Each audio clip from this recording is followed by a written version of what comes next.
ஜீவனுள்ள தேவனுடைய குமாரரும் நம்முடைய அருமை நேசருமா இருக்கின்ற நம்முடைய ஆண்டவராக இயேசு கிறிஸ்து அன்பின் நாமத்தினாலே தேவனுடைய சமூகத்திலே கூட்டி சேர்க்கப்பட்டுள்ள அனைத்து சகோதர சகோதரர்களுக்கும் கிறிஸ்தியசுக்களான அன்பின் வாழ்த்துக்களை முதலாவது இந்த ஒரு மாலை பொழுதிலே தெரிவித்துக் கொள்கிறேன்.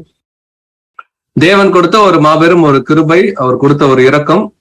நாம் ஒவ்வொரு வாரம் தோறும் கூட நாம் சகோதர சகோதரர்களாக இந்த ஒரு இணையதளத்தின் மூலமாக இணைந்து தொடர்ந்து தேவனுடைய சத்திய வார்த்தைகளை நாம் தியானிக்கும்படிக்கு நம்முடைய தேவன் கிருபை தந்திருக்காங்க. சோ அந்த அடிப்படையில கடந்த சில வாரங்களாகவே நாம் எடுத்துக்கொண்ட ஒரு தலைப்பு என்ன அப்படின்னு பார்க்கும் பொழுது, சிறிய புஸ்தகங்களிலிருந்து பெரிய சத்தியங்கள் அப்படிங்கக்கூடிய ஒரு தலைப்பின் கீழாக நாம் தொடர்ந்து நாம் வேத பாடங்கள் கற்றுக்கொண்டு வருகிறோம். சோ அதுல இது வரைக்கும் பாத்தீங்கன்னா பைபிள் எழுதப்பட்ட இந்த புஸ்தகங்கள்லயே ஒரே ஒரு அதிகாரம் கொண்ட புதிய ஏற்பாட்டுல இருக்கக்கூடிய நிருபங்களை தான் இந்த ஒரு தலைப்பின் கீழாக நம்ம எடுத்திருக்கிறோம். உதாரணமா சொல்லணும் அப்படின்னு பாத்தீங்கன்னா, பிலமோனுக்கு அப்போஸ்தலனாகிய பவுல் எழுதின நிருபமும், 2 யோவான் நிருபம், 3 யோவான் நிருபம் மற்றும் யூதா நிருபத்தை தான் நம்ம எடுத்து பார்த்துட்டு இருந்தோம். சோ அதன் அடிப்படையில தேவனுடைய ஒரு மாபெரும் ஒரு கிருபை கடந்த ஒரு 8 வாரங்களாக நாம் பாத்தீங்கன்னா இந்த பிலமோன் மற்றும் 2 யோவான் நிருபத்தை நாம் பார்ப்பதற்கு தேவன் கிருபை தந்தாங்க. சோ அதை தொடர்ந்து இன்னொரு நாளிலும் தேவனுடைய ஒரு மாபெரும் ஒரு கிருபை தொடர்ந்து இன்னொரு புதிய புஸ்தகத்தை நாம் தியானிக்கும்படிக்கும் தேவன் கிருபை தந்திருக்காங்க. சோ அந்த புஸ்தகத்தை பத்தி சொல்லணும் அப்படின்னு பாத்தீங்கன்னா, அப்போஸ்தலனாகிய யோவான் எழுதின 3வது ஒரு நிருபம். சோ இதை குறிச்சுதான் இந்த நாள்ல இருந்து தொடர்ந்து நாம் வரக்கூடிய வாரங்கள் நம்ம தியானிக்க இருக்கிறோம் அன்புக்குரிய சகோதர சகோதரிகளே.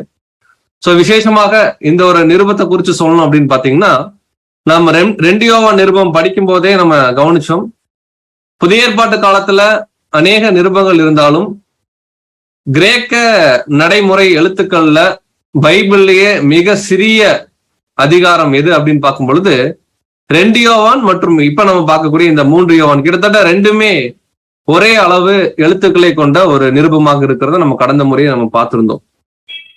அதுல இன்னும் விசேஷமா இந்த 3 யோவான் நிருபத்துல என்ன ஸ்பெஷல் அப்படின்னு பார்க்கும் பொழுது, பைபிள்ல எழுதப்பட்ட எல்லா வசனங்களும், எல்லா நிருபங்களும், எல்லா எழுத்துக்களுமே நமக்கு ரொம்ப ஸ்பெஷல் தான். சோ இந்த பாடத்தின் அடிப்படையில பார்க்கக்கூடிய இந்த 3 யோவான் நிருபம் பார்க்கும் பொழுது சில விஷயங்களை நேரடியாகவே இந்த எழுத்தாளர் என்ன பண்றாருன்னா எழுதுறார். எப்படின்னு பார்க்கும் பொழுது 2 யோவான் நிருபத்துல நம்ம பார்க்கும்போது சில காரியங்களை குறித்து அவர் எச்சரிக்கை இடுறார். அம்மாளுக்கும் அம்மாளுடைய பிள்ளைகளுக்கும் எழுதுறேன்னு சொல்றார். அவர்கள் சத்தியத்துல நல்லா நடக்கிறது எனக்கு ரொம்ப சந்தோஷமா இருக்கு அப்படின்னு சொல்றார். அதே போல தவறான உபதேசத்தை அந்த நாட்கள்ல சபைகள்ல கொண்டு வர முயற்சி பண்ணக்கூடிய நபர்களை குறிச்சு நீங்க ரொம்ப எச்சரிக்கையா இருங்க. அவர்களை உங்களுடைய வீடுகள் மற்றும் உங்களுடைய எக்லீசியால நீங்க என்ன பண்ணாதீங்க, சேர்த்து கொள்ளாதீர்கள், அவர்களோட ஐக்கியம் கொள்ளாதீங்க அப்படின்னு சொல்லி அப்படியே பேரே குறிப்பிடாம அந்த நிருபத்துல பாத்தீங்கன்னா யோவான் அம்மாளுக்கு ஒரு நிருபம் எழுதியிருந்தார். சோ அந்த அடிப்படையில் அதை கூட நமக்கு எப்படி பாடமா பார்த்தோம்னா, அம்மாள் அப்படிங்கிறவங்க சபைக்கு அடையாளமா இருக்கிறாங்க, சபையின் பிள்ளைகளுக்கும்.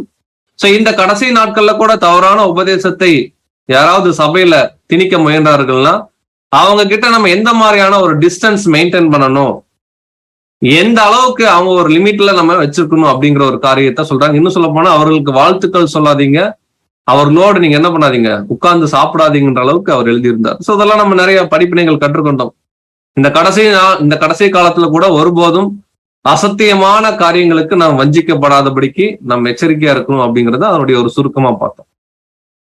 அதற்கு ஒருபடி மேல இந்த 3 யோவான் நிருபத்துல அப்போஸ்தலனாகிய யோவான் என்ன எழுதுறார் அப்படின்னு பாத்தீங்கன்னா, இங்க பெயர்களை குறிப்பிட்டே சில காரியங்களை அவர் தெளிவாக எழுதுற விரும்புறத பாக்குறோம்.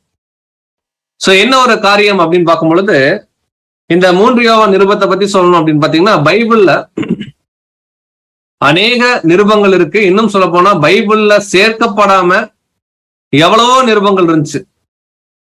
உதாரணத்துக்கு சொல்லணும் அப்படின்னு பாத்தீங்கன்னா, அப்போஸ்தலனாகிய பவுல் கொரிந்தியருக்கு எழுதின 3வது ஒரு நிருபம் இருக்கிறதா சொல்றாங்க. அதே போல ஏனோக்குடைய புஸ்தகம் இருக்கிறதா சொல்றாங்க. அதே போல பேதுருவுடைய நடபடிகள் அப்படிங்கிற ஒரு புஸ்தகமும், பவுலுடைய நடபடிகள் அவர்களுடைய வாழ்க்கையை குறித்து மாத்திரம் புஸ்தகங்கள் ஆதி காலத்துல எழுதியிருக்கிறாங்க. அதே போல லவோதிக்கியா சபைக்கு ஒரு நிருபம் என்ன பண்றாருன்னா பவுல் எழுதியிருக்காரு. இந்த மாதிரி நிறைய நிருபங்கள் ஆதி காலத்துல லெட்டர்ஸ் என்ன பண்ணியிருக்காங்கன்னா அப்போஸ்தலர்கள் எழுதியிருக்காங்க, நிறைய சபைக்கு பயன்பட்டு இருக்கு. பட் இருந்த போதிலும் நிறைய நிருபங்கள் ஒமிட் பண்ண ஆதி காலத்துல தேவனுடைய கிருபையில இதுதான் பைபிள்ல இருக்கணும்னு சொல்லி தீர்மானிக்கும் போது அதுல ஒரு நிருபமா இந்த 3 யோவான் நிருபம் யாராலையுமே ஒமிட் பண்ணவே இல்லை. ஆதி காலத்துல இருந்து என்ன சொல்ல போனா கிபி 100 500 வரைக்குமே இந்த காரியங்கள் நடந்துட்டு இருக்கு. இன்னைக்கும் சில சினான்டிக் அப்படிங்கக்கூடிய சில முன்னாடி இருக்கக்கூடிய பைபிள்கள்ல வந்து பாத்தீங்கன்னா வெளிப்படுத்தல் விசேஷமே அவர்களை புறக்கணிச்சிட்டு இருக்காங்க. அதுக்கப்புறம் பின்னாடி தேவன் திரும்ப கொண்டு வந்துட்டார், இல்ல இதுதான் பைபிள், இந்த 66 புஸ்தகம் தான் அப்படின்னு சொல்லி. பட் இந்த 66 புஸ்தகத்துல இந்த 3 யோவான் நிருபம் இடம்பெற்றிருக்கிறது மிகவும் சிறப்பு வாய்ந்த ஒரு விஷயமா இருக்கிறத கூட நம்ம கவனிக்கிறோம். அடுத்து நேரடியா ஒரு கேள்வியோட கூட இந்த நாளுக்கு உண்டான பாடத்துக்கு போகணும் அப்படின்னா, முதல் கேள்வி, ஏன் இந்த புஸ்தகத்தை நாம படிக்கணும்? பிளான் பண்ணிட்டோம் பிரதர், அதனால படிச்சுதான் ஆகணுமா அப்படின்னா இல்ல. பட் இந்த புஸ்தகத்தை பர்டிகுலரா 3 யோவான் புஸ்தகம் ரொம்ப அருமையான ஒரு புஸ்தகம். இந்த புஸ்தகத்தை பர்டிகுலரா நம்ம ஏன் படிக்கணும் அப்படின்னு ஒரு கேள்வி நம்ம மனசுல எழும்புச்சு அப்படின்னா, அதற்குண்டான பதில் தான் இப்ப நம்ம பார்க்கிறோம். ஒரு கிறிஸ்தவன் கிறிஸ்து இயேசுவுக்குள் வெற்றி சிறந்த ஒரு கிறிஸ்தவனையும், அதே போல கிறிஸ்து இயேசுவுக்குள் வெற்றி சிறக்காத ஒரு கிறிஸ்தவனையும் இந்த புஸ்தகத்தில் நம்ம பார்க்க போறோம். கிறிஸ்துவுடைய பிரமாணம் சொல்லுது, நீங்கள் ஒருவரை ஒருவர் நேசியுங்கள் சொல்லி ஒருவரை ஒருவர் நேசித்த ஒரு காரியத்தையும் இந்த புஸ்தகத்துல பார்க்கலாம். இந்த நேசிப்புக்கு மாறாக நடந்து கொண்டு தன்னுடைய சுயநலத்துக்காகவும் தன்னுடைய சொந்த பிரயோஜனத்துக்காகவும் அதிகாரம் செலுத்தின அதிகார வர்க்கம் உடைய குணமுடைய ஒரு நபரை குறிச்சும் இந்த புஸ்தகத்தை நம்ம பார்க்க போறோம். சோ புக் ஸ்டடி அப்படின்னாவே நமக்கு தெரியும் இந்த புஸ்தகத்துடைய பின்னணி என்ன அப்படின்னு நம்ம பார்க்கும் பொழுது முதல் விஷயம் பார்க்கிறோம், இந்த புஸ்தகத்தை எழுதினவர் அப்போஸ்தலனாகிய யோவான். அவருடைய கடைசி நாட்கள்ல இந்த புஸ்தகத்தை அவர் எழுதுறார். அது மாத்திரம் இல்ல, அவர் எந்த காலப்பகுதியில எழுதியிருக்கலாம் அப்படின்னு சொல்லி பார்க்கும்போது கூட நம்ம 2 யோவான் நிருபம் பார்க்கும்போது என்ன சொன்னோம்னா 90 95 அப்படின்னு பார்த்தோம். அதை கூட நம்ம கொஞ்சம் திருத்திக்கலாம். ஏறக்குறைய 85 95 அந்த கடைசி அந்த 10 வருஷங்கள், இந்த 10 வருடங்களுக்குள்ளதான் இந்த 2 யோவான் மற்றும் 3 யோவான் இன்னைக்கு பார்க்கக்கூடிய புஸ்தகத்தை அப்போஸ்தலனாகிய யோவான் எழுதியிருக்கணும்னு சொல்லி நிறைய கருத்துக்கள் சொல்றாங்க. பட் எது எப்படியோ அவருடைய கடைசி நாட்கள்ல யோவான் இந்த புஸ்தகத்தை எழுதியிருக்கார் அப்படிங்கிறத நம்ம விசுவாசிக்கிறோம். சோ இந்த புஸ்தகத்துடைய கரு என்ன, மைய கரு, ஏன் அப்போஸ்தலன் யோவான் இந்த புஸ்தகத்தை எழுதணும், அவர் யாருக்கு இந்த புஸ்தகத்தை எழுதுறார், இந்த புஸ்தகம் எழுதப்பட்டதுடைய நோக்கம் என்ன அப்படின்னு நம்ம பார்க்கும் பொழுது ரொம்ப தெளிவா பார்த்தோம் அப்படின்னா, அப்போஸ்தலனாகிய யோவான் தான் நேசித்த ஒரு சகோதரனுக்காக இந்த கடிதத்தை எழுதுறார். அந்த சகோதரனுடைய பேர் பாத்தீங்கன்னா காயு அப்படின்னு சொல்லியிருக்கும் தமிழ்ல, காயஸ். சோ அவருக்கு என்ன எழுதுறார் அப்படின்னு பார்க்கும் பொழுது, அந்த காலத்துல நிறைய சுவிசேஷகர்கள் டிராவல் பண்ணி நிறைய பேர் சத்தியங்கள் சொல்லிட்டு இருந்தாங்க. அந்த மாதிரி டிராவல் பண்ணி சத்தியம் சொல்லக்கூடிய சகோதரர்களை நல்லா சப்போர்ட் பண்ணுங்க அப்படிங்கிற ஒரு காரியத்தை வலியுறுத்துறார். அதே டைம்ல அங்க இருந்த லோக்கல் எக்லீசியா, காயு வாழ்ந்து கொண்டிருந்த அந்த சபையில இருக்கக்கூடிய சில நபர்களை குறிச்சும் அவர்களுடைய நடவடிக்கைகளை குறிச்சும் ஒரு எச்சரிப்பின் சத்தத்தை அங்க காயுக்கு அவர் என்ன பண்றாருன்னா கொடுக்கிறாருன்னு நம்ம பார்க்கணும். இறுதியா இந்த புஸ்தகம் எந்த இடத்துல இருந்து யோவான் எழுதியிருக்கணும் அப்படின்னு பாத்தீங்கன்னா, அப்போஸ்தலனாகிய யோவான் அதிக நாட்கள் தன்னுடைய கடைசி காலத்துல வாழ்ந்த ஒரு இடம் தான் எபேசு.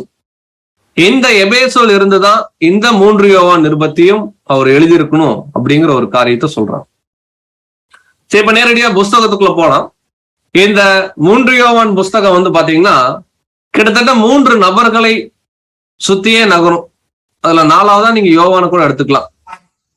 சோ அதுல விசேஷமா இந்த 3 யோவான் நிருபத்துல ரொம்ப அதிகமா முக்கியத்துவம் வாய்ந்து நமக்குன்னு சொல்லப்பட்ட ஒரு நபர் யார் அப்படின்னு பாத்தீங்கன்னா காயு. அடுத்து அங்க தியோதெரப்பு அப்படிங்கிற ஒரு நபரும் அந்த லோக்கல் எக்லீசியால, அதாவது காயு வாழ்ந்த அந்த லோக்கல் சபையில என்ன பண்ணியிருக்காருன்னா இருந்திருக்கார். இவருடைய குணம் பாத்தீங்கன்னா சத்தியத்துக்கு மாறாக ஒரு அதிகாரம் படைத்தவராக, இன்னும் சொல்ல போனா அவர் ஒரு மூப்பராகவே அங்க இருந்திருக்கார். பட் ஒரு சரியான ஒரு மூப்பராக அங்க சபையில இல்லாத ஒரு சகோதரனா இருந்திருக்கிறார். சோ அவரை குறிச்சும் எழுதுறார்.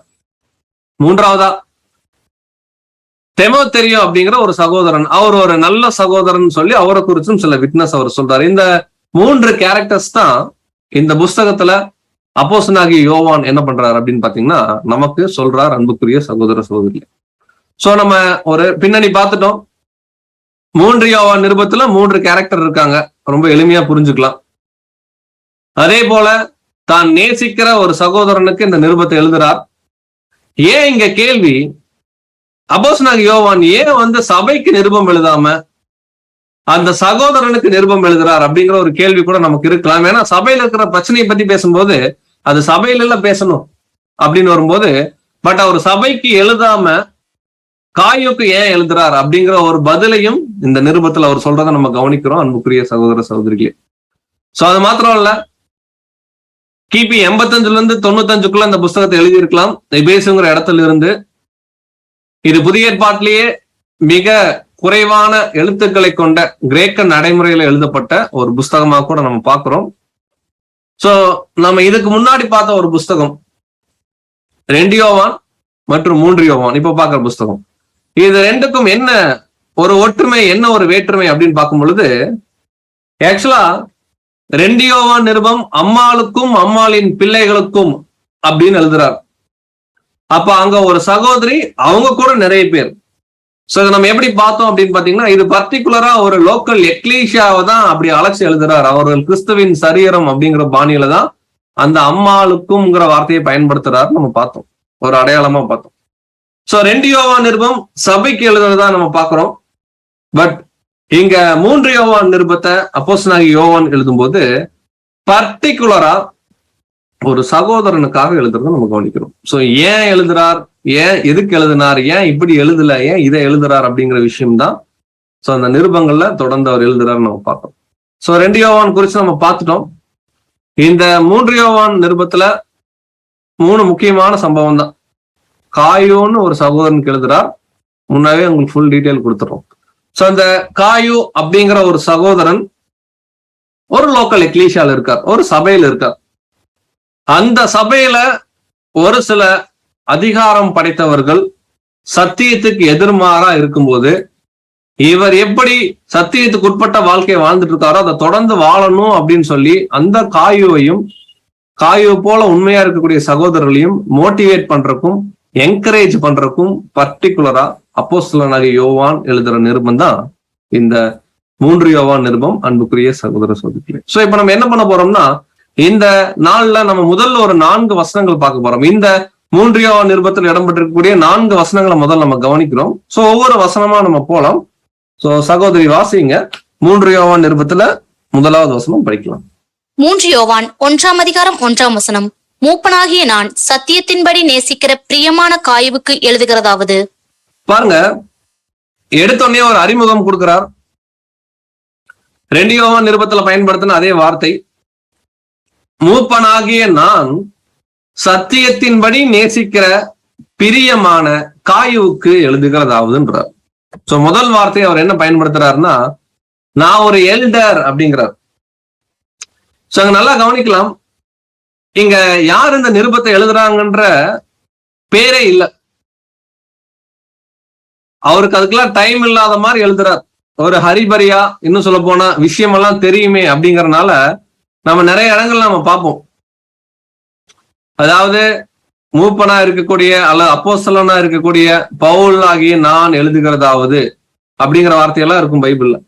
பட் நீங்க யோவான் பயன்படுத்துற விஷயம் என்னன்னா, தான் யோவான் அப்படிங்கிற அடையாளத்தை சொல்லல, கர்த்தராகிய இயேசு கிறிஸ்து பிதாவாகிய தேவன் அப்படிங்கிற விஷயத்தை எதுவுமே சொல்லல, ஸ்ட்ரெயிட்டா என்ன எழுத வரேன் அப்படிங்கிற ஒரு பாயிண்ட் சொல்றார். ஆனா ஒரு வார்த்தையை மாத்திரம் பயன்படுத்துறார். என்ன வார்த்தை அப்படின்னு பார்க்கும் பொழுது, மூப்பனாகிய நான் அப்படிங்கிற ஒரு வார்த்தையை பயன்படுத்துறார். சோ எல்டர் அப்படிங்கிற ஒரு வார்த்தை நம்ம பார்க்கும்போது கூட, ஒரு சபையின் மூப்பராக இந்த நிருபத்தை எழுதினாரா அப்படின்னு பாத்தீங்கன்னா, அப்கோர்ஸ் அப்போஸ்தலனாகிய யோவான் ஆதி காலத்துல இருந்த அத்தனை சபைக்குமே ஒரு முன்னோடியாகவும் ஒரு மூப்பராகவும் தான் அங்க இருந்தார். பட் இங்க பர்டிகுலரா நம்ம இன்னொரு சென்ஸ்ல எடுத்துக்கணும் அப்படின்னா, நம்ம 2 யோவான் நிருபம் பார்த்த மாதிரியே தான். சோ ஒரு வயதான ஒரு மூத்த சகோதரராக, ஒரு கிராண்ட் ஃபாதர் இமேஜ்ல, அதாவது இன்னும் சொல்ல போனா ஒரு தாத்தா ஸ்தானத்தில் இருந்து தன்னுடைய பிள்ளைகளுக்கும் தன்னுடைய பசங்களுக்கும் அவர் எழுதக்கூடிய ஃபைனல் அட்வைஸா தான் இதை நம்ம பார்க்கணும். சோ இன்னைக்கும் இந்த நாள்ல கூட அப்போஸ்தலனாகிய யோவான் மகிமையில் இருக்கார். அங்க இருந்து அவருடைய பிள்ளைகளா இருக்கக்கூடிய நமக்கு அவர் எழுதக்கூடிய நிருபம் தான் எதுன்னு பாத்தீங்கன்னா இந்த 3 யோவான் நிருபம். சோ யாருக்கு எழுதுறார் அப்படின்னு பார்க்கும்போது காயுவுக்கு எழுதுகிறதாவது அப்படிங்கிறார். இப்போ இந்த நிருபத்துல நிறைய சகோதரருடைய பேர் வருது. சோ இந்த சகோதரர்கள் பைபிள்ல வேற எங்கேயாவது இருக்கிறாங்களா, நம்ம கொஞ்சம் கண்டுபிடிச்சு பார்க்கலாமே. காயுன்னா அவர் யாரு, இதுக்கு முன்னாடி எங்காவது அப்போஸ்தலர்கள் வந்திருக்கிறாரா அப்படின்னு சொல்லி சில ஆராய்ச்சிக்குள்ள போகும்போது சில இடங்கள்ல இந்த காயு அப்படிங்கிற பேர் வர்றத நம்ம கவனிக்கிறோம். அன்புக்குரிய சகோதர சகோதரி, சோ எங்கெல்லாம் இருக்குது அப்படிங்கிற விஷயத்த நம்ம கவனிக்கலாம். முதல் வசனம் கூட ரோமர் 16ஆம் அதிகாரத்துல 23ஆம் வசனம் வாசிக்கலாம். ரோமர் 16ஆம் அதிகாரம் 23ஆம் வசனம். என்னையும் சபை அனைத்தையும் உபசரித்து வருகிற காயு உங்களை வாழ்த்துகிறான். பட்டணத்து உக்ரானக்காரனாகிய ஏரஸ்தும் சகோதரனாகிய குவர்த்தும் உங்களை வாழ்த்துகிறார்கள். பாருங்க, இங்க ஒரு வார்த்தை சொல்றார். ரோமருக்கு நிருபம் எழுதும் போது என்னையும் சபை அனைத்தையும் உபசரித்து வருகிற, அப்ப நம்ம காயுக்கு நிருபம் எழுதுறாரு யோவான். அவர் ஒரு நல்ல சகோதரன், சத்தியத்துல தேர்ந்த சகோதரன் அப்படிங்கிற ஒரு இமேஜினேஷன் நமக்கு வரும்போது சில விஷயம் இந்த வசனத்துல கனெக்ட் ஆகிற மாதிரி தெரியும். என்னையும் சபை அனைத்தையும் பவுல் எழுதுறாங்க, சபை அனைத்தையும் உபசரித்து வருகிற காயும் உங்களுக்கு என்ன பண்றாருன்னா வாழ்த்து சொல்றார் அப்படிங்கிறார். அப்ப இங்க அப்போஸ்தலனாகிய யோவான் ஒரு காயுவை குறிச்சு பேசுறார். மன்னிக்கவும், அப்போஸ்தலனாகிய பவுல் ஒரு காயுவை குறிச்சு பேசுறார். இதே ஒரு காயுவை இன்னொரு இடத்துலயும் அவர் ரெஃபர் பண்றதை நம்ம கவனிக்கிறோம். எங்க அப்படின்னு பார்க்கும் பொழுது 1 கொரிந்தியர் 1ஆம் அதிகாரத்துல 15ஆம் வசனத்துல நம்ம படிக்கலாம். 1 கொரிந்தியர் 1ஆம் அதிகாரம் 15ஆம் வசனம். நான் கிறிஸ்துவுக்கும் காயுவுக்குமே அன்றி உங்களில் வேறொருவனுக்கும் ஞானஸ்தானம் கொடுக்கவில்லை. இதற்காக தேவனை ஸ்தோத்தரிக்கிறேன். பாருங்க, இங்க ஒரு விஷயம் சொல்றார் பவுல். அதாவது ஆக்சுவலா என்ன வந்துரும்னா, கொரிந்து சபையில பெரிய பிரச்சனை. ஒவ்வொருத்தர் என்ன சொல்லுவாருன்னா, நாங்க பவுலை சேர்ந்தவங்கன்னு சொல்லுவாங்க. சில பேர் நான் பேதுருவை சேர்ந்தவன் சொல்லுவாங்க. சில பேர் நான் கேபாங்கிற பேதுருவை சேர்ந்தவன், சில பேர் அப்போலோவை சேர்ந்தவன் சொல்லும் போது பவுல் எழுதுவார், நீங்க பவுல் பேர்லயா பேப்டிஸ்ட் எடுத்தீங்க? இல்லையே, கிறிஸ்து பேர்ல தானே பேப்டிஸ்ட் எடுத்தீங்க. நல்ல வேளை நான் பேப்டிசம் கொடுத்தது ஒரு சிலருக்கு தான் அப்படின்னு சொல்லும் போது அங்க ஒரு சகோதரன் நம்ம ரோமர்ல பார்த்த அதே விஷயத்தை அட்ரஸ் பண்றார். நான் கிறிஸ்துவுக்கும் காயுவுக்குமே என்று வேறொருவனுக்கும் ஞானஸ்தானம் கொடுக்கல. சோ முதல்ல ஒரு காயுவை பத்தி பைபிள் நம்ம பாக்குறோம். ஒருவேளை இந்த காயுவுக்கு அப்போஸ்தலனாகிய யோவான் இந்த 3வது நிருபத்தை எழுதியிருப்பாரா அப்படிங்கிறது நம்முடைய ஒரு சிந்தனையா இருக்குது. சோ வேற எங்க காயுவை குறிச்சு இருக்கு அப்படின்னு பார்க்கும் பொழுது தொடர்ந்து அதிலே படிக்கலாம். அப்போஸ்தலர் 19ஆம் அதிகாரம் 29ஆம் வசனம். அப்போஸ்தலர் 19ஆம் அதிகாரம் 29ஆம் வசனம். பட்டணம் முழுவதும் கலகத்தினால் நிறைந்தது. பவுலுக்கு விழித்துணையாய் வந்த மக்கதோனியர் ஆகிய காயுவையும் அரிஸ்தர்க்குவையும் அவர்கள் இழுத்துக்கொண்டு ஒருமனப்பட்டு அரசாங்க சாலை பாய்ந்தோடினார்கள். பாருங்க, ஒருமனப்பட்டு அரங்க சாலைக்குள்ள அவங்க என்ன பண்ணாங்கன்னா பாய்ந்து ஓடுறாங்க. சோ முன்னாடி பார்த்தோம், ரோமர் நிருபத்திலையும் கொரிந்தியர் நிருபத்திலையும் ஒரு காயுவை குறிச்சு அவர் பேசுறார். அடுத்து இன்னொரு காயுவை குறிச்சு அப்போஸ்தலர் புஸ்தகத்துல நம்ம வாசிக்கிறோம். எங்க அப்படின்னு பார்க்கும் பொழுது பவுலுடைய இந்த ஒரு 3வது பயணத்துல ஒரு பெரிய பிரச்சனை. அங்க தியானால் அப்படிங்கிற ஒரு தெய்வத்துக்கு அகைன்ஸ்டா அந்த சிலைகள் செய்யக்கூடாதுன்னு சொல்லி ஒரு போதனை பண்ணும்போது அங்க பெரிய பிரச்சனை வருது. அப்போ சில சகோதரர்கள் பவுலை காப்பாத்துறாங்க. அப்படி காப்பாற்றக்கூடிய ஒரு சகோதரனாக பைபிள்ல ரெக்கார்ட் பண்ணப்பட்ட ஒருத்தர் தான் யாருன்னா மக்கதோனியா தேசத்தை சேர்ந்த காயு. சோ கவனிக்கலாம், பட்டணம் முழுவதும் கலகத்தினால் நிறைந்தது. பவுலுக்கு வழித்துணையாய் வந்த எங்க வந்திருக்காங்கன்னா எபேசுக்கு வந்திருக்கிறாங்க. எங்க இருந்துன்னா மக்கதோனியால இருந்து வந்திருக்கிறாங்க. மக்கதோனியர் ஆகிய காயுவையும் அரிஸ்தர்க்கையும் அவர்கள். அப்ப இங்க 2வது ஒரு காயு சொல்றாரு. இந்த காயு யாருன்னா மக்கதோனியா சேர்ந்த காயுன்றார். ஒருவேளை இவருக்கு யோவான் எழுதியிருப்பாரா அப்படின்னு நமக்கு ஒரு கேள்வி எழும்புது.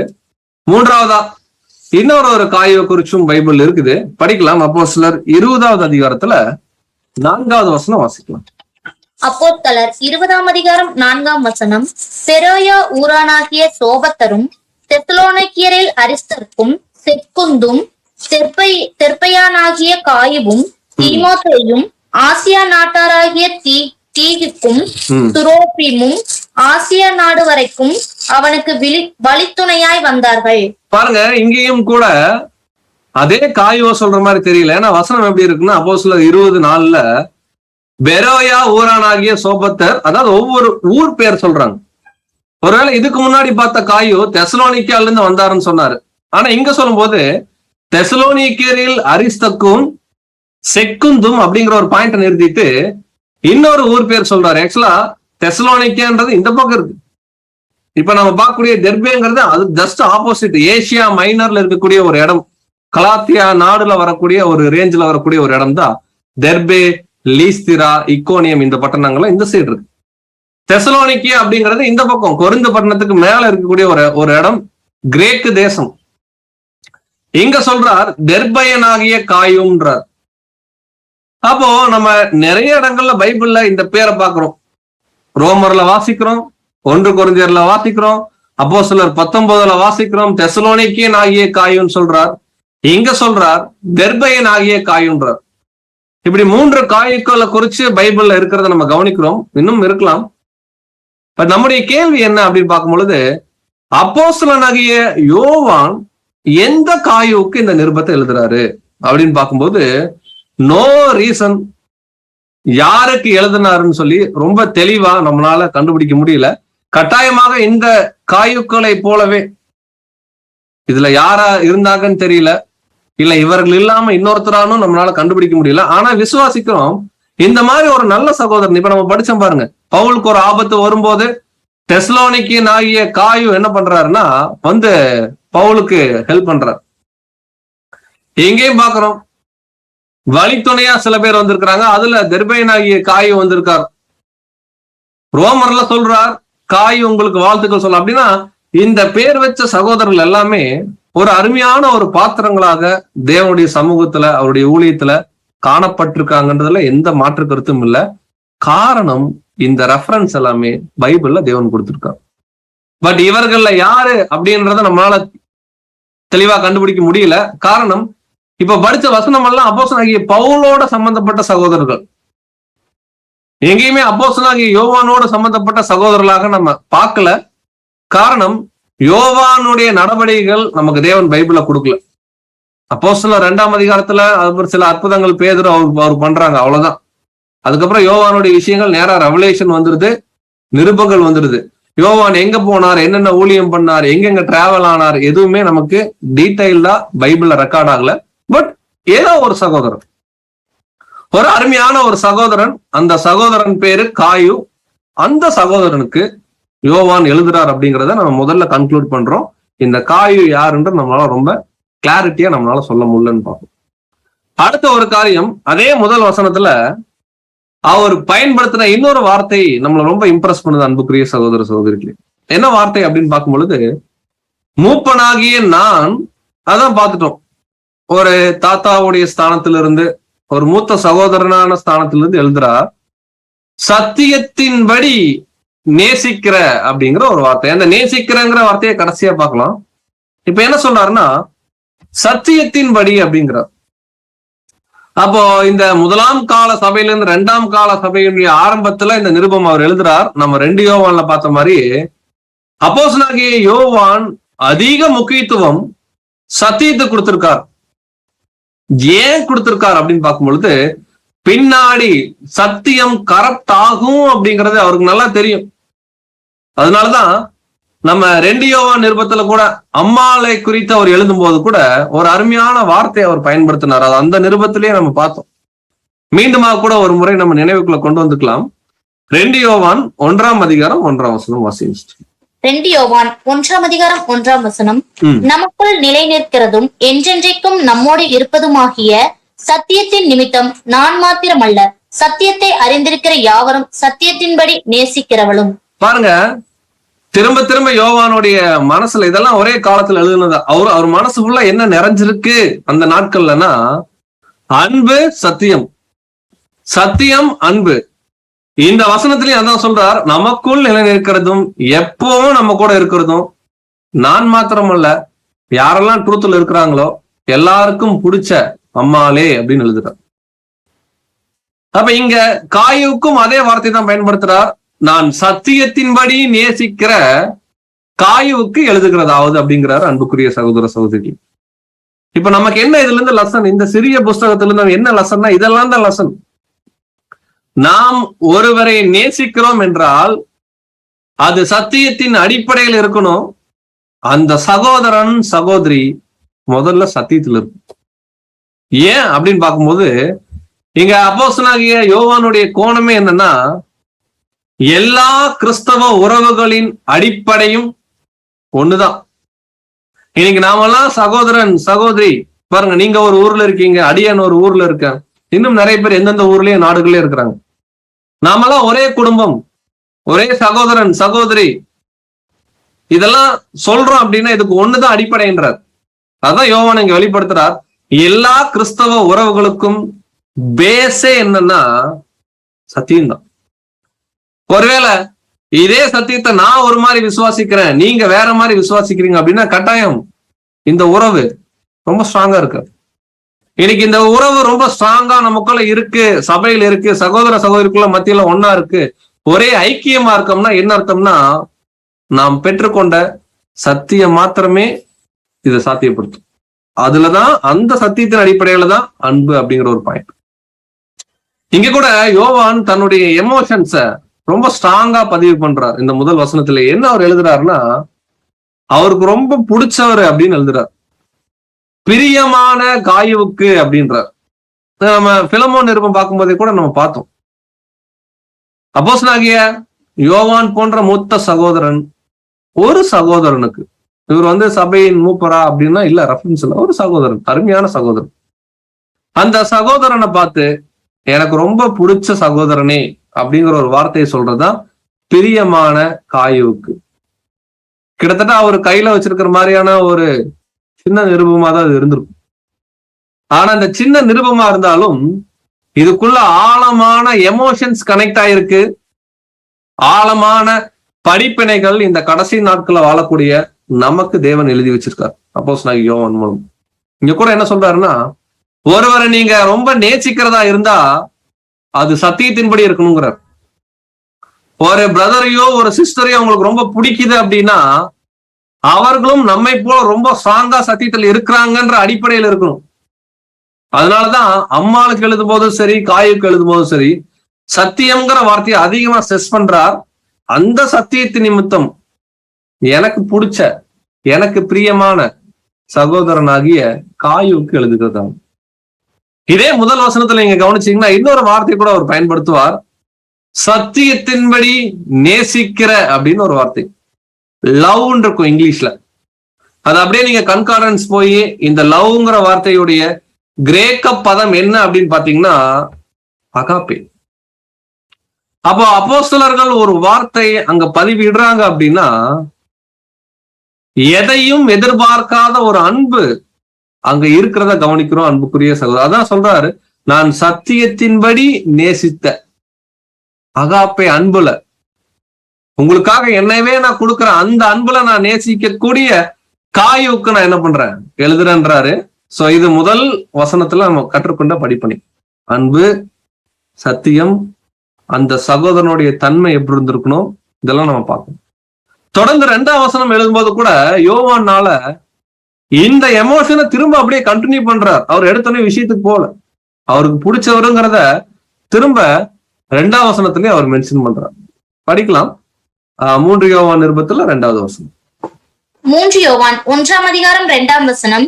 பிரியமானவனே, உன் ஆத்துமா வாழ்கிறது போல நீ எல்லாவற்றிலும் வாழ்ந்து சுகமா இருக்கும்படி வேண்டுகிறேன். பாருங்க இங்க என்ன சொல்றாரு அப்படின்னு பார்க்கும்போது 2ஆம் வசனத்துல கூட ரொம்ப ஸ்ட்ராங்கா சொல்றாரு, எனக்கு பிடிச்ச சகோதரனே, நான் எப்படி சத்தியத்துல வைராக்கியமா இருக்கிறேனோ என்னை போலவே அந்த நாட்கள்ல யோவான் சொல்றார், ரொம்ப ஸ்ட்ராங்கா சத்தியத்துக்காக வாழக்கூடிய சகோதரனே, எனக்கு பிரியமானவனே, அவர் சொல்றார், உன் ஆத்துமா வாழ்கிறது போல நீ எல்லாவற்றிலும் வாழ்ந்து சுகமாய் இருக்கும்படி நான் என்ன பண்றேன் வேண்டிக்கிறேன்ற.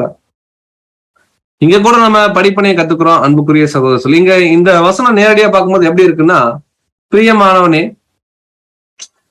நீ உன்னுடைய ஆத்மா நீ நல்லா இருக்கிறது போல உனக்கு நல்ல சொத்து சுகமெல்லாம் சேரணும், நல்ல உடல் ஆரோக்கியம் இருக்கணும், நல்லா சந்தோஷமா இரு, உன் மனசுக்கு ஏத்தபடி நீ நல்லா இரு அப்படிங்கிற மாதிரி இருக்கு. பட் நம்ம தெளிவா சிந்திக்கலாம்.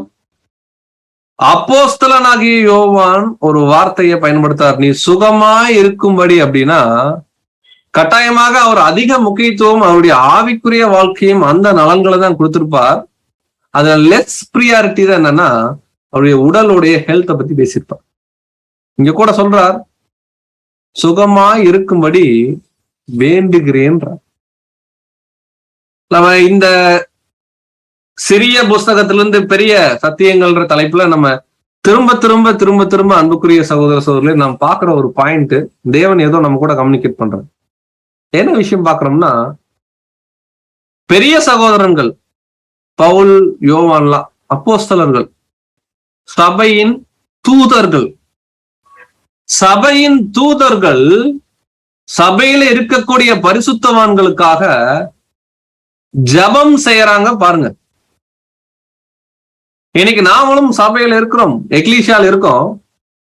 நாம் ஒருத்தருக்கு ஒருத்தர் சக சகோதரனுக்காக, சக பரிசுத்தவானுக்காக நம்ம பிரேயர் பண்றோமா? இங்க யோவான் காயுக்கு சொல்றார், உன் மனசு மாதிரியே நீ நல்லா இருப்பா, அதுக்காக நான் வேண்டிக்கிறேங்கிறார். சோ இங்க மனசு அப்படின்னு சொல்லும்போது நம்ம எப்படி எடுத்துக்கணும்னா, அவருடைய புது சிருஷ்டியை குறித்து அவர் பேசிட்டு இருக்கார். அதனாலதான் ஏன் அப்படின்னு பாத்தீங்கன்னா, அப்படின்னா இவரு ரொம்ப அதிகமா நினைக்கிறாரா அப்படின்னா, இந்த விஷயமெல்லாம் கேள்விப்படுறார் யோவான். இதுக்கு ஒரு ரெஃபரன்ஸ் வசனம் கூட நம்ம படிக்கலாம். ரோமர் 12ஆம் அதிகாரத்துல 3ஆம் வசனம். ரோமர் 12ஆம் அதிகாரம் 3ஆம் வசனம். அல்லாமலும் எனக்கு அருளப்பட்ட கிருபையினாலே நான் சொல்லுகிறதாவது, உங்களில் எவனானாலும் தன்னை குறித்து எண்ண வேண்டியதற்கு மிஞ்சி எண்ணாமல் அவனவனுக்கு தேவன் பகிர்ந்த விசுவாச அளவின்படியே தெளிந்த எண்ணம் உள்ளவனாய் எண்ண வேண்டும். பாருங்க, என்ன வேண்டும் அப்படிங்கிறாரு. எப்படி என்னன்னா, தேவன் யார் யாருக்கு என்னென்ன பகிர்ந்து அளித்தாரோ அதன்படி என்ன வேணும். ஒருவேளை காயு இருந்துட்டு நான் ரொம்ப நல்லா இருக்கிறேன் அப்படின்னு சொன்னாதான் தப்பு. இப்ப காயுவை குறிச்சு அப்போஸ்தலனாகிய யோவான் எழுதுறாரு. ஏன் எழுதுறாருன்னா, வேறு சிலர் காயுவை குறிச்சு சர்டிபிகேட் கொடுத்திருக்கிறாங்க. அதனாலதான் அவர் சொல்றார், உன்னுடைய உள்ளம் போல உனக்கு எல்லாம் இருக்கணும், சுகமா நீ வாழணும்ன்றார். இங்க கூட பாக்குறோம் அன்புக்குரிய சகோதரர், ஒரு சில படிப்பினைகள் பார்க்கும். ஒரு சகோதரனோ ஒரு சகோதரியோ அவர்கள் சத்தியத்துல தெளிவா நல்ல குணலட்சணம் காமிக்கக்கூடியவங்களா இருந்தாங்க அப்படின்னா, அவங்களுக்கு உடல் ஆரோக்கியமே கெட்டு போயிருந்தாலும், அவங்களுக்கு உடல்ல ஏதாவது பிரச்சனையே இருந்தாலும், ஒருபோதும் அவங்களுடைய மனசு, அவங்களுடைய சிந்தனை, அவங்களுடைய புது சிருஷ்டி டிஸ்டர்பே ஆகாது. இத நம்ம வசனத்துல பாக்குறோம். நீதிமொழிகள் 14ஆம் அதிகாரத்துல 30ஆம் வசனம். நீதிமொழிகள் 14ஆம் அதிகாரம் 30ஆம் வசனம். சொஸ்த மனம் உடலுக்கு ஜீவன், பொறாமையோ எலும்புருக்கி. பாருங்க, சாலமோன் ஞானி எழுதும்போது சொஸ்த மனம் உடலுக்கு ஜீவன். ஒருவேளை உங்களுடைய புது சிருஷ்டியுடைய மைண்ட், உங்களுடைய மனசு, உங்களுடைய மனசாட்சி ரொம்ப தெளிவா அது சத்தியத்துல ரெகுலேட் பண்ணி ரொம்ப ஃப்ரீயா இருக்கு அப்படின்னா அதுதான் உங்களுக்கு ஜீவன்கிறது. ஒருவேளை அந்த புது சிருஷ்டிக்குள்ள நீங்க ஏதாவது காரியங்களை போட்டு பயங்கரமா திங்க் பண்ணி அப்படி இருக்குமோ இப்படி இருக்குமோன்னு யோசிச்சீங்க அப்படின்னா கட்டாயமாக உங்களால ஒரு பீஸ்ஃபுல்லான லைஃப் லீட் பண்ண முடியாது. அடுத்தது எப்படி கொண்டு போகணும்னா, ஒரு தவறான ஒரு கேரக்டர் நமக்குள்ள இருக்குன்னு வச்சுக்கோங்களேன். பொறாமை, மற்றவர்களை பார்க்கும் போதெல்லாம் பொறாமைப்படுறோம் அப்படின்னா, அவர் சொல்றார், பொறாமையோ எலும்புருக்கி. ஆக்சுவலா எலும்புருக்கின்னு என்ன தெரியுங்களா? நாம புரியுறமா சொன்னா, போன் கேன்சர். ஒருத்தருக்கு போன் கேன்சர் வந்துருச்சு அப்படின்னா அவர் சீக்கிரம் என்ன ஆயிடுவாரு? இறந்துருவார். அப்போ ஒரு புது சிருஷ்டிக்கு இருக்கவே கூடாத ஒரு கேரக்டர் சொல்றார். இது இருந்தா நம்ம செத்துருவோங்கிறார். என்ன கேரக்டர் சொல்றாருன்னா, சாலமோன் ஞானி, பொறாமை. ஏன் பிரதர் பொறாமை அப்படின்னா, பொறாமை அப்படிங்கிறது நம்மளை விட்டு வெளியே மற்றவர்களை பார்த்து நம்ம ஏக்கம் கொள்றது. என்ன அவர் மட்டும் அப்படி இருக்காரு, என்ன இந்த சிஸ்டர் மட்டும் இப்படி இருக்காங்கன்னு சொல்லி நம்ம யோசிக்கிறது. அப்படி யோசிக்க யோசிக்க யோசிக்க யோசிக்க நம்முடைய மனசுக்கு அது ஒரு பெரிய பாரமா இருக்கும். அந்த பாரம் இந்த புது சிருஷ்டியுடைய வாழ்க்கையை அப்படியே நசுக்கும். நம்ம கவனிச்சிருக்கோம் இல்லைங்களா? ஒருத்தவங்களுக்கு ஒருவேளை கேன்சர் வந்துருச்சு அப்படின்னா நல்லா இருக்கிற மாதிரி இருப்பாங்க, அப்படியே மாதங்கள் ஆக ஆக ஆக ஆக அவங்க அப்படியே உடம்பு என்ன ஆகும்னா அப்படியே சின்னதா இப்படி ஆயிரும் உடம்பு. அப்படியே கடைசியில சாப்பிட முடியாது, அப்படியே இறந்துருவாங்க. ஆனா இங்க காயுக்கு சொல்லும் போது உன் ஆத்துமா வாழ்கிறது போல அப்படிங்கிறார். அப்படின்னா ஆத்துமானா நமக்கு தெரியும், ஆத்துமா குறிச்சு நம்ம பேசிக்ல படிச்சுட்டோம். உன்னுடைய மனசு, உன்னுடைய புது சிருஷ்டி வாழ்கிறது போல நீ எல்லாவற்றிலும் சுகமாய் வாழும்படிக்கு உன்னுடைய ஆவிக்குரிய தேவைகள் எல்லாமே, ஒருவேளை தேவனுக்கு சித்தமா இருந்தா அப்படிதான் அவர் பிரேயர் பண்ணியிருப்பார், உன்னுடைய மாம்சீக தேவைகளையும் தேவன் பூர்த்தி பண்ணணும்னு சொல்லி நான் தேவனுடைய சித்தத்திற்கு ஒப்பிட்டு நான் என்ன பண்றேன், ஜெபம் செய்யறேன். காரணம், ஒருத்தருடைய புது சிருஷ்டி நல்லா இருந்தா கட்டாயம் மற்ற விஷயங்கள் அருமையா இருக்குன்ற. ஒருவேளை பழைய மனுஷனுடைய தன்மை நம்மளை விட மிஞ்சி என்றோம், தேவன் நம்மளை இப்படி வச்சிருக்கார், இப்படி இல்லாம நம்ம இப்படி என்றோம் நம்மள அப்படிங்கும் போது அதான் பாக்குறோம் பொறாமை. மற்றவர்களை பார்த்து நம்ம படக்கூடிய விஷயம் இது இருந்துச்சு அப்படின்னா நம்முடைய புது சிருஷ்டி லைஃப் டோட்டலா காலின்றார். ஆனா இப்படி இல்லாம ஒரு சூப்பரான ஒரு சகோதரனாக அங்க யார் இருந்திருக்காருன்னா காயு. அதனாலதான் அவர் சொல்லும் போது நான் சத்தியத்தின்படி நேசிக்கிறேன், எனக்கு பிரியமானவன் அப்படின்னு சொல்லி அட்ரஸ் கொடுக்கிறார். அடுத்து சொல்லும் போது உன் மனசு போலவே நீ சந்தோஷமா இருப்பான்னு வாழ்த்து சொல்றார். நான் பிரேயர் பண்றேங்கிறேன். சோ நாமும் சக பரிசுத்தவான்களை அட்ரஸ் பண்ணும்போது இப்படிதான் இருக்கணும். அவர்களுக்காக நாம் ஜெபம் செய்யணுங்கிற விஷயத்தை கூட நம்ம பார்க்கிறோம். அன்புக்குரிய சகோதர சகோதரி, தொடர்ந்து அப்போஸ்தலனாகிய யோவான் இந்த காயுக்கு என்ன எழுதுறார் அப்படிங்கிறத நம்ம படிக்க போறோம். தொடர்ந்து படிக்கலாம். 3 யோவான் 3வது வசனம். 3 யோவான் 1ஆம் அதிகாரம் 3ஆம் வசனம். சகோதரர் வந்து நீ சத்தியத்தில் நடந்து கொள்ளுகிறாய் என்று உன்னுடைய உண்மையை குறித்து சாட்சி கொடுத்த போது மிகவும் சந்தோஷப்பட்டேன். ஆக்சுவலா இந்த ஒரு கான்வர்சேஷன் பாருங்களேன், இவர் எபேசோல இருக்கார், நம்ம விசுவாசிக்கிறோம். பட் காயோ வேற ஏதோ ஒரு இடத்துல ஒரு லோக்கல் சபையில, அதாவது லோக்கல் சொல்றது அந்த அங்க இருக்கக்கூடிய சபையில இருக்கார், வேற ஒரு பகுதியில ஒரு சின்ன பகுதியா கூட இருக்கு.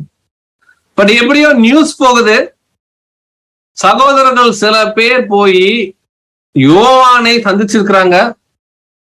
மேபி அவர்கள் சந்திக்கும் போது அந்த சபையில் இருக்கிற பிரச்சனையை குறிச்சு பேசியிருக்கலாம். அந்த பிரச்சனையை குறிச்சு பேசும்போது கூட அல்லது ஏதோ ஒரு வகையில் கேள்விப்பட்டிருக்கலாம். காயுடைய உண்மையான நடத்தையை யோவான் கிட்ட சொல்லியிருக்கிறான்.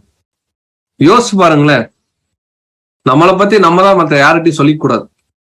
ஒருவேளை நம்மளை பத்தி நம்ம எக்லீசியால இருக்கிற சில சகோதரன் சில சகோதரிகள் போய் வேற ஊர்ல இருக்கக்கூடிய சகோதரன் கிட்ட அவர் எப்படி இருக்காரு தெரியுங்களா, எக்லீசியால அவர் தங்க மாதிரி இருக்காரு அப்படின்னு சொன்னாங்கன்னா சொல்லணும்.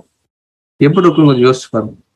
அப்ப ஆதி காலத்துல அப்போஸ்தலர்களும் அவருடைய பின்னாடி வந்த சீஷர்களும் இருந்திருக்காங்க. அவங்களால இருக்க முடியும் அப்படின்னா ஒய் நாட், நம்மனால ஏன் நம்முடைய எக்லீசியால இருக்க முடியாது? நாமும் நம்முடைய எக்லீசியால ஒரு காயுவாக வாழ்ந்து காமிக்கணும். அன்புக்குரிய சகோதர சகோதரி, அவர் சொல்றார் தெளிவா.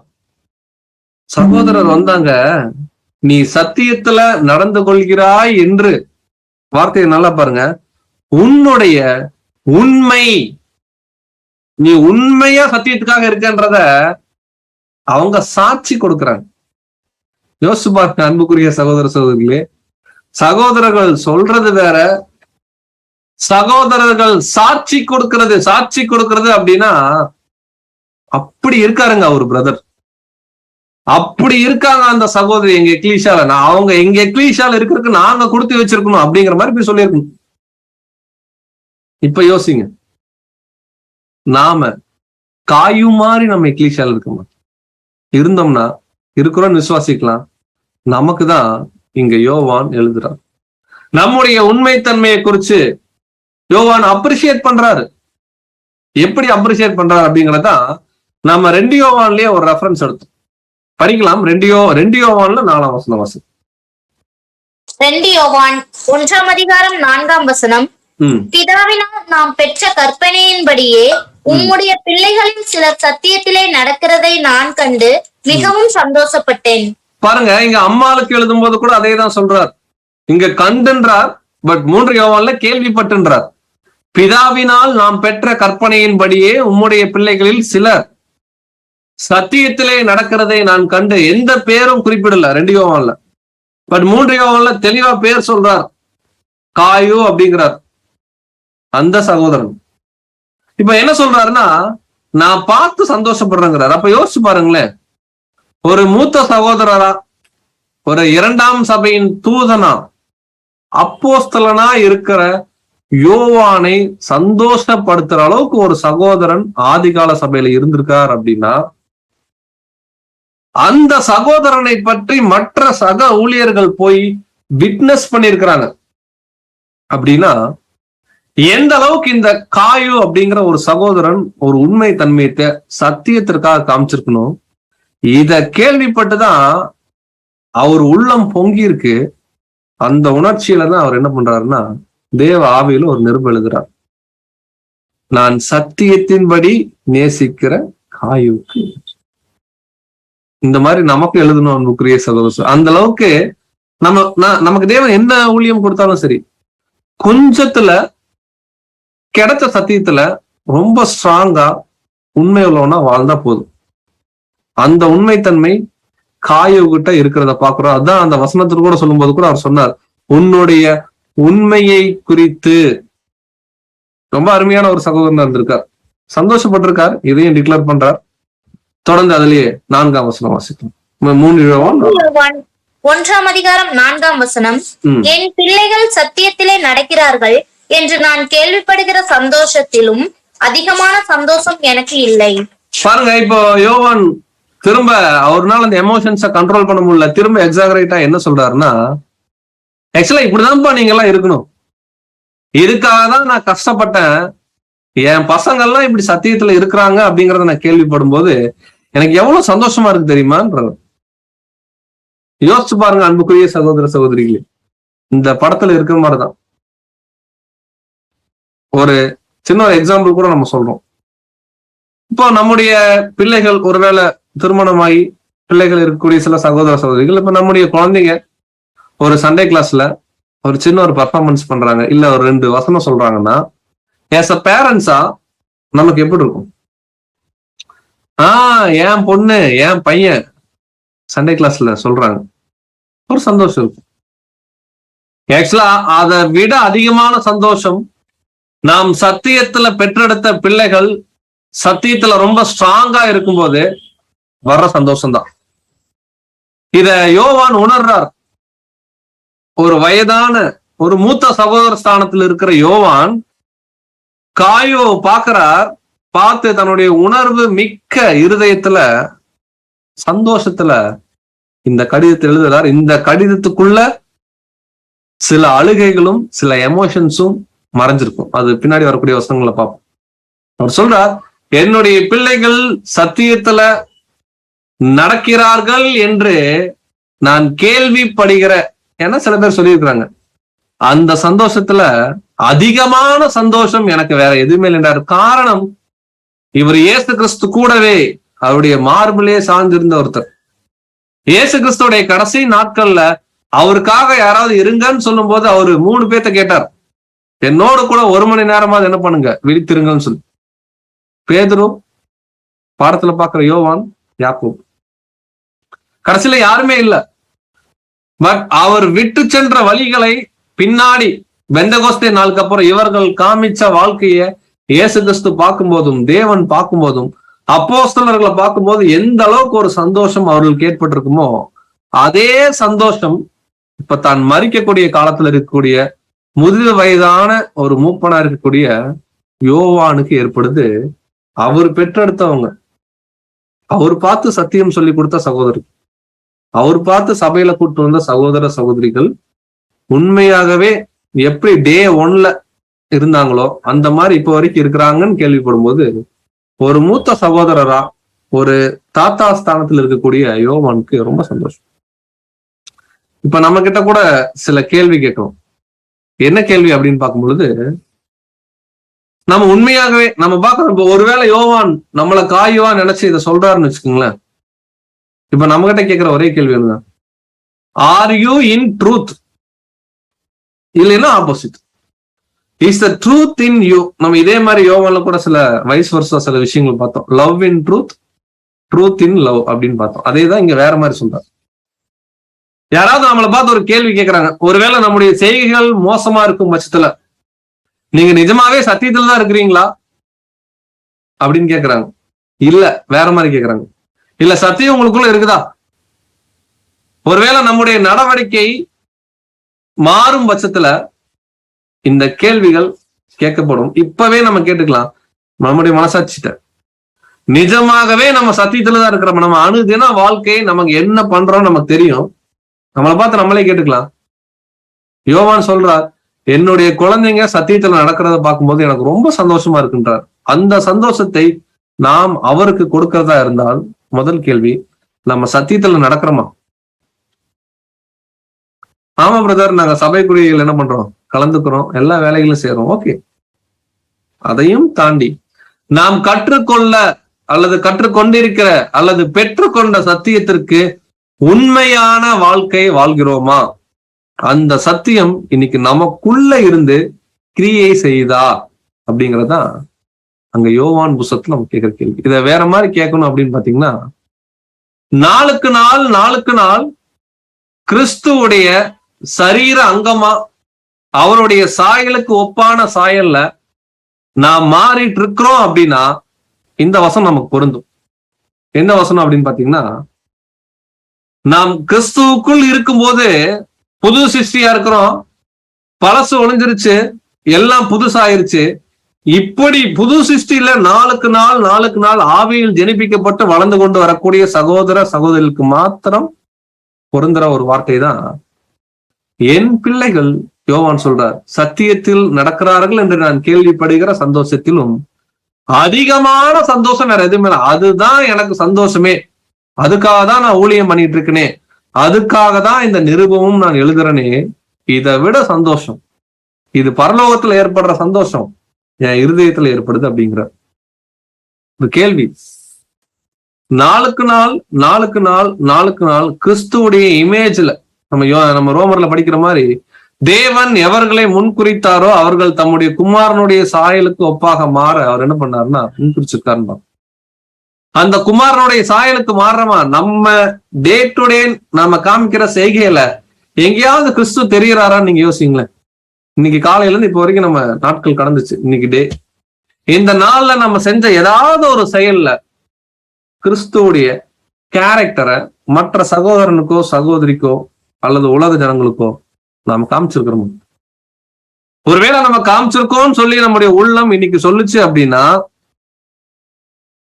புது சிருஷ்டியில நம்ம வளர்ந்துட்டு இருக்கோம்.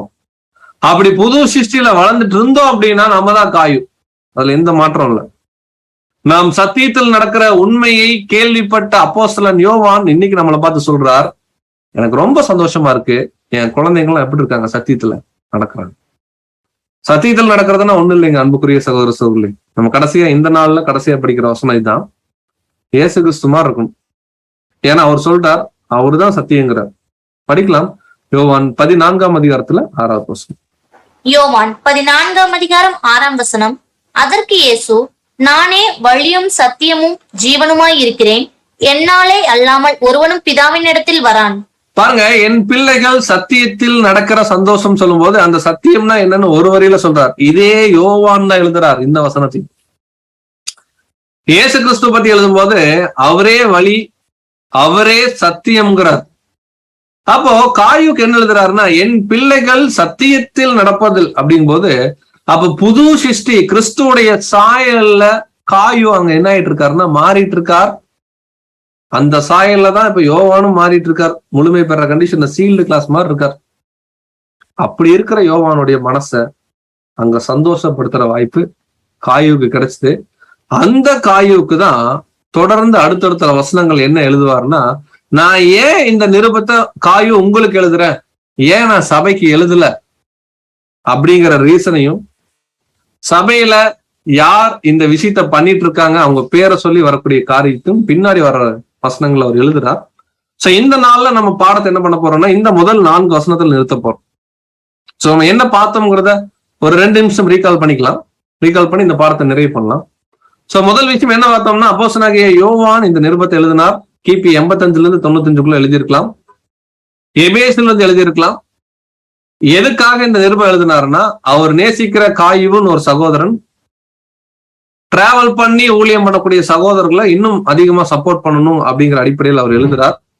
ஏன் சகோதரர்கள் வந்து அப்படின்னு சொன்னார் தெரியுங்களா? அந்த 3ஆம் வசனத்துல, யாரோ காயுடைய எக்லீஷியாக்கு சர்வீஸ் பண்ண போயிருக்கிறாங்க. அவங்க சர்வீஸ் பண்ணிட்டு திரும்ப யோவானுடைய எக்லீஷியாக்கு வந்திருக்கிறாங்க. அந்த சகோதரர்கள் விட்னஸ் பண்ணிருக்காங்க அவர் எந்த அளவுக்கு சத்தியத்துல உண்மையா இருக்கிறார். அப்ப யோசிச்சு பாருங்களேன், இது அப்படியே நம்ம வாழ்க்கையில பொறுத்தலாம். நம்ம எக்லீஷியாக்கு சர்வீஸ் பண்ண வெளியூர்ல இருந்து ஒரு சகோதரன் வரார். அந்த சகோதரன் நம்ம எக்லீஷியால நடக்கிற விஷயத்தெல்லாம் பார்த்துட்டு போய் அவங்க எக்லீஷியால அல்லது அங்க இருக்கக்கூடிய சகோதரர்கள் மத்தியில நம்மளை பத்தியோ அல்லது நம்முடைய எக்லீஷியால நடக்கக்கூடிய காரியத்தை பத்தியோ ரொம்ப சந்தோஷமா ரொம்ப பெருமையா சொன்னாங்கன்னா எப்படி இருக்கும்? அப்படி ஒரு சம்பவம் தான் இங்க நடந்திருக்கு. சோ அவர் எழுதுறாரு, எபேசுல இருந்து இந்த காரியத்தை எழுதுறாருன்னு பாக்குறோம். புதிய ஏற்பாட்டிலேயே ரொம்ப ஷார்டஸ்ட் லெட்டர்னு கூட நம்ம கவனிச்சோம். நிறைய நிருபங்கள் பைபிள ஒமிட் செய்யப்பட்டாலும் தேவனுடைய கிருபை இந்த 3 யோவான் பர்டிகுலரா இன்னைக்கு நாம வாசிக்கணும் அப்படிங்கறதுக்காக தேவன் பைபிள் வச்சிருக்காரு. 66 புக்ல ஒரு புக். சோ முதல் வசனம் அவர் எப்படி எழுதுறாருன்னா, சத்தியத்துல நேசிக்கிறவர் அப்படின்னு எழுதுறாரு. சத்தியம்தான் இன்னைக்கு உங்களையும் என்னையும் இணைச்சிருக்கு. நாமெல்லாம் ஒரே குடும்பம்ன்றத அங்க விட்னஸ் பண்றார். நேசிக்கிற காய்க்கு எழுதுறார். என்ன எழுதுறாருன்னா, பிரியமானவனே, உன்னுடைய ஆத்மா உன்னுடைய புது சிருஷ்டி எப்படி இருக்கிறோ அந்த மாதிரி நீ எல்லாத்துலயும் சந்தோஷமா இருன்னு நான் பிரேயர் பண்றேங்கிறார். நாமும் சக பரிசுத்தவான்களுக்கு பிரேயர் பண்ணோம். ஒருத்தங்க நல்லா வளர்ந்து வராங்க அல்லது சத்தியத்துல உண்மையா நடக்கிறாங்க அப்படின்னா அவங்க இன்னும் உண்மையா நடக்கணும் அப்படிங்கிற ஒரு வாஞ்சை, ஒரு சந்தோஷம், ஒரு பிரேயர் நம்ம இருதயத்திலிருந்து வெளிப்படும். அடுத்து சொல்றார், சகோதரர் வந்து சொன்னாங்க நீங்க சத்தியத்துல நடக்கிறீங்கன்ற உண்மையை குறிச்சு கேள்விப்படும் போது நான் சந்தோஷப்பட்டேன் அப்படின்னு எழுதுறார். சோ இந்த காய் யாருங்கிற சில ஆராய்ச்சிக்குள்ள கூட போனோம், அது கூட ஞாபகப்படுத்திக்கலாம். அப்போஸ்தலர்ல போனோம், கொரிந்தியர்ல வசனம் பார்த்தோம், ரோமர்ல பார்த்தோம். 3 காய்களை குறிச்சு இருக்கு. பட் அவர்களும் அருமையான ஊழியக்காரர்கள் தான். பட் இந்த காயு யாருன்றத நம்மளால எக்ஸாக்டா டிஃபைன் பண்ண முடியல. பட் எனிஹவ், காயு சத்தியத்துல உண்மையா இருந்த ஒரு சகோதரன் இன்னைக்கு நமக்கு ஒரு முன்னடையாளமா இருக்கிறாரு நம்ம பார்க்கணும். நாமும் அவரை போல இருக்கணும். அவரை போல இருந்தோம் அப்படின்னா அப்போஸ்தலனாகிய யோவான் சொல்ற வார்த்தை தான், என் பிள்ளைகள் சத்தியத்துல நடக்கிறார்கள் என்று கேள்விப்படும் போது இதை விட அதிக சந்தோஷம் எனக்கு வேற எதுவுமே இல்லைன்னு சொல்லி, சோ இந்த நாளுக்கு உண்டான விஷயத்த நம்ம இதோட நிறைவு செய்யற அன்புக்குரிய சகோதர சகோதரிகளே, தேவன் தாமே நாம் கற்றுக்கொண்ட வசனங்களை ஆசீர்வதிப்பாராக. நாம் கேட்டுக்கொண்ட வசனத்தின் அடிப்படையில வரக்கூடிய நாட்களை நம்ம தொடர்ந்து வாழ தேவன் தாமே கிருபை செய்வாராக.